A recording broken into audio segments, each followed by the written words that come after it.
One, violence in any form is not my hobby. Violence cannot and will not solve the problems that Kenya has.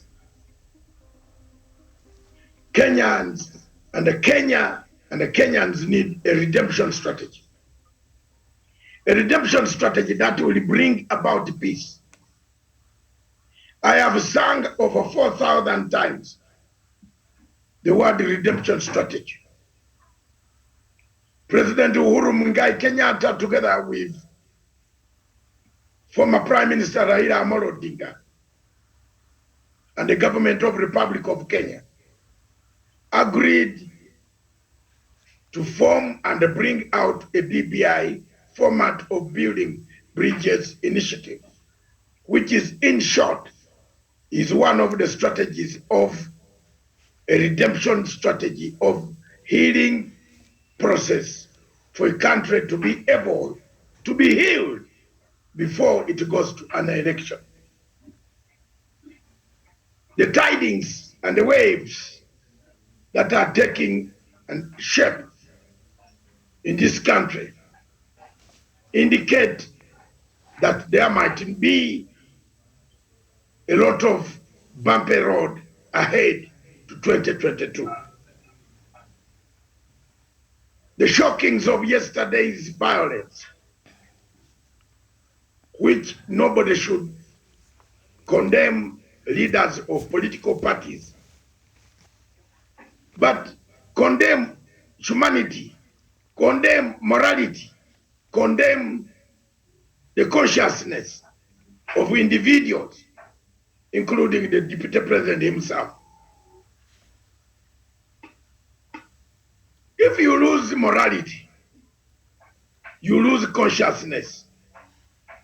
If you lose consciousness, you lose morality.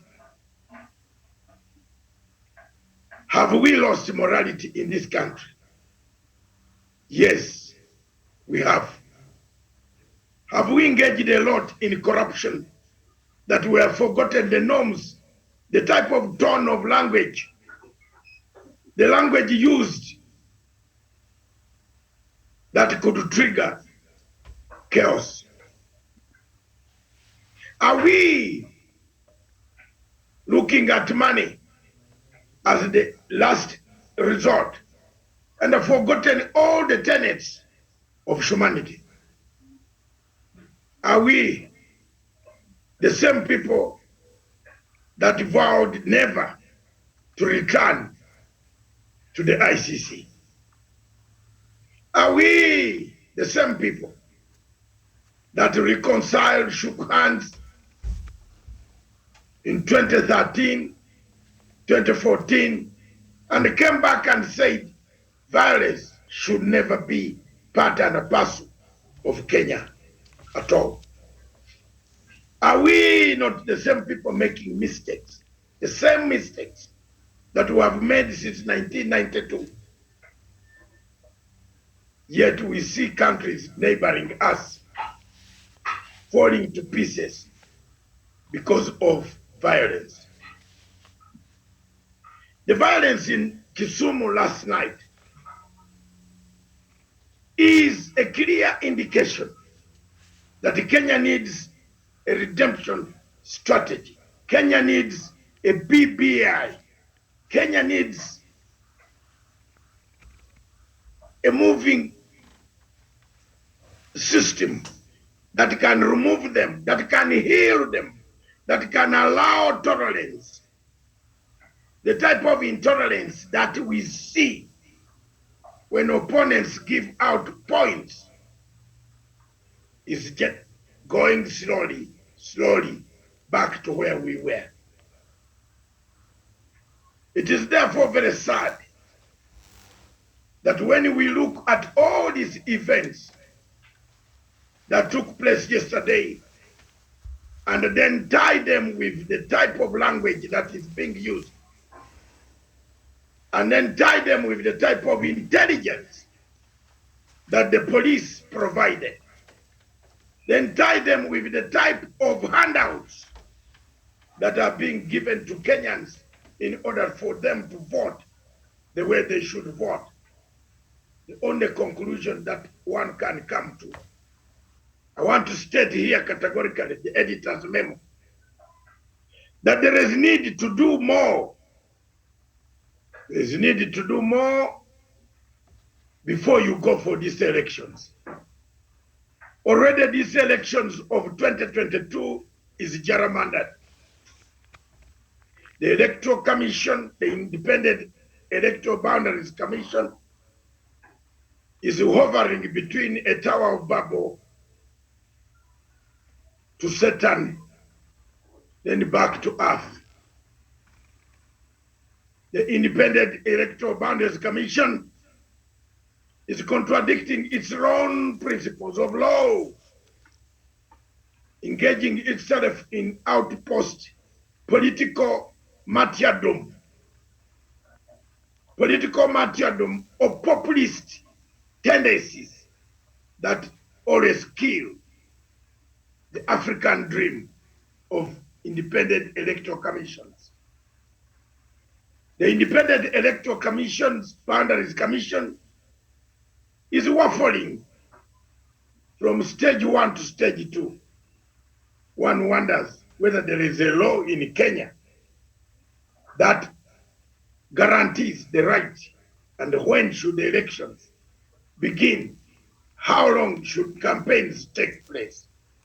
The ever-ending campaigns, Miriam and the panel, and all of you watching me, listening to me, I might not be here today or tomorrow to see the vision that I'm laying forth of a redemption strategy.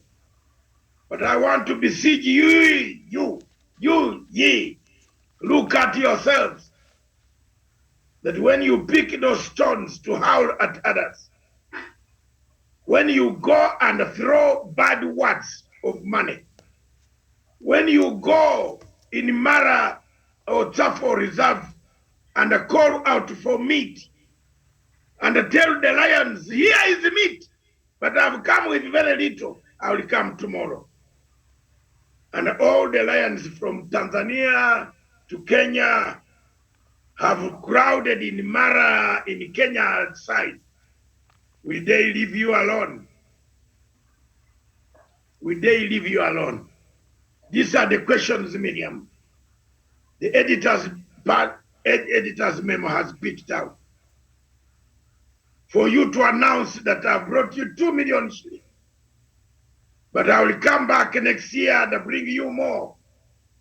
It's like telling the animals in Mara Reserve Games Park to say that I brought meat, but it is not enough.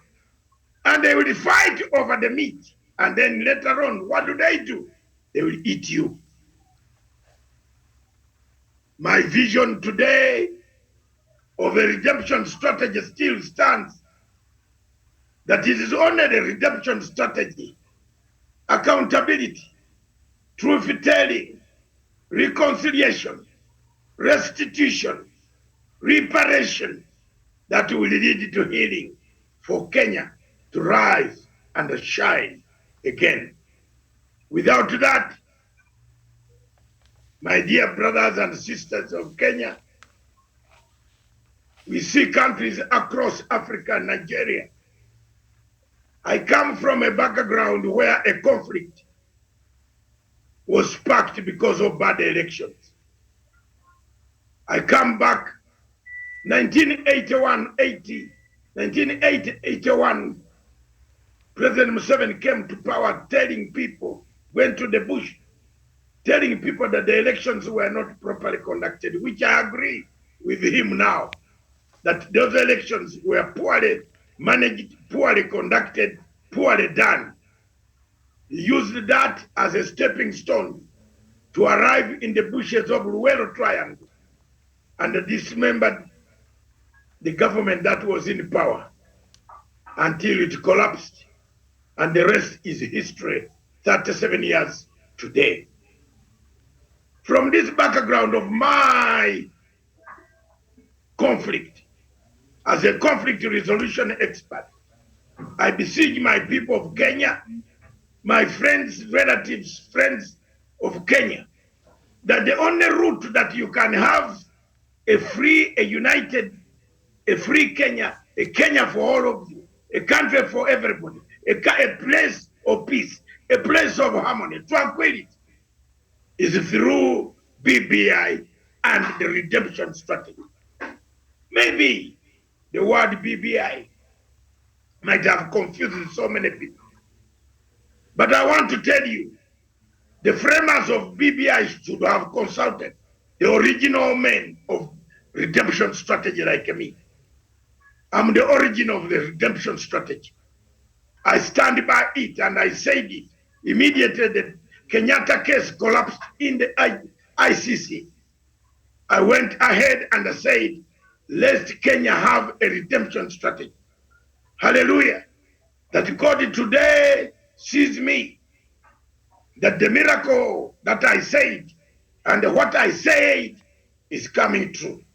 That without redemption and without redemption strategy, without those tenets, without those facets of redemption of an ingredient called peace, the ingredient of peace is accountability, truth telling, reconciliation, reparation, restitution, and it ends in healing. And without that healing, Kenyans, forget it. We have not healed. You have not healed. 37 years ago, I was bitter. 37 years today, I am not bitter. I have healed. I've moved on. I engage instead of fight. I talk peace instead of violence. 37 years ago, we got, or 42 years ago, even more, we talked violence. Our country went down. Violence was worth it. That was the thing of the past. Today, I'm a healed person. Today, I might not have got what I wanted. Today, I might remain as a symbol of hope for those who might have perished without seeing Matanga speak here today. I might remain a symbol of the people of Kenya and Africa, that I will speak about peace. As you see countries across Africa degenerating into fights of secessionism, each country wanting to go away from the central government to form its own tribal kingdom and the kings and the queens and whatever you want. There is need, therefore, for us to rethink, to review, for the government of Kenya, for the judges, for the Supreme Court, for the entire country to come back and say there is need for us to do a redemption strategy. Without it, it will be very difficult for all the competitors in the 2022 elections to compete freely in some regions where sentiments and the tones and the language used could spark off sentimental occurrences like the ones that have happened or what happened in Kisumu last night. It is one thing to say you have healed, but it is one thing to preach a different thing. It is one thing to know that certain areas are not barricaded for other people. There is no territory which is marked. The territory in Kenya is for all Kenyans. The media is making a mistake to say territory of Raila, territory of Uhuru, territory of Rift Valley of Ruto, territory of Ukambani. These are obnoxious, archaic words that should not be used in the current dispensation of the Kenyan politics. If you mark territories of Western Kenya for Mudavadi, Rift Valley for Ruto, Nyanza for Raila Odinga, Mount Kenya for Uhuru Kenyatta, Ukambani for Kalonzo Musyoka, the coast for Joho or other people, you would be killing this country. You would be fragmenting this country. You would be causing a Yugoslavia when they will see Tigray, Yugoslavia happening across north in Ethiopia. I submit, therefore, the editor's memo wants to caution editors of newspapers, those who have barricaded this country into battalions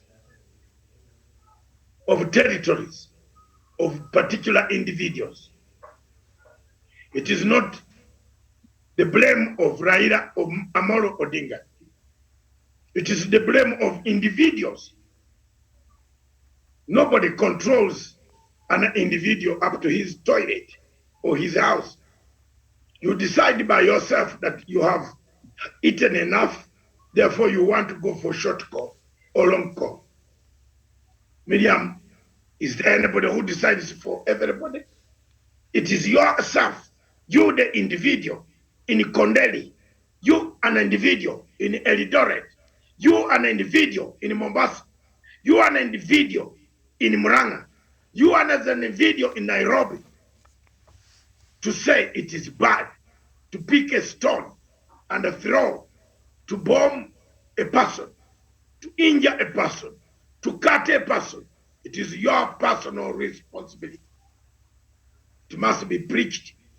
That is the way a redemption strategy works for countries that have stabilized.